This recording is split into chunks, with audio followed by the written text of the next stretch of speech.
লক্ষ্য মহিলাৰ আৰ্থিক সবলীকৰণ মহিলা উদ্যমিতা আঁচনি কলিয়াবৰত আঁচনিৰ চেক বিতৰণ মুখ্যমন্ত্ৰীৰ অসম চৰকাৰে ৰাজ্যৰ মহিলাসকলক আৰ্থিকভাৱে সবলীকৰণ কৰাৰ উদ্দেশ্যেৰে ৰূপায়ণ কৰিছে মহিলা উদ্যমিতা আঁচনি মহিলা উদ্যমিতা আঁচনিৰ জৰিয়তে 4 লাখ আত্মসহায়ক গোটৰ 40 লাখ মহিলাই লাভ কৰিব 10,000 কৈ টকা এই 10,000 টকাৰে মহিলাগৰাকী স্বাৱলম্বী হোৱাৰ পথ মুকলি হ'ব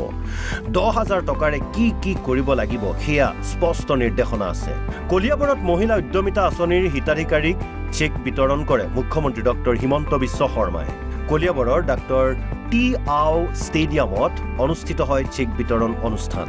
মুখ্যমন্ত্ৰী ডক্টৰ শৰ্মাই কয় যে অসমত আত্মসহায়ক গোটে মহিলাসকলৰ মাজত ব্যাপক পৰিৱৰ্তন আনিলে মহিলাসকলক ব্যক্তিগত আৰু সামাজিকভাৱে চৰকাৰে কৰিছে সহায় এই 4 লাখ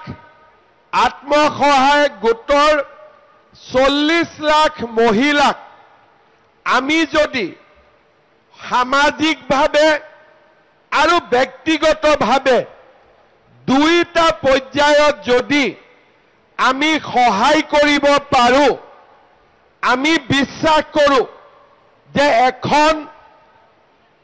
আত্মনিৰ্ভৰ অসম য'ত নেকি মহিলাসকলে আমাৰ অৰ্থনৈতিক স্বাৱলম্বিতাৰ এক নিদৰ্শন হৈ সমাজখনক আগুৱাই লৈ যাব পাৰিব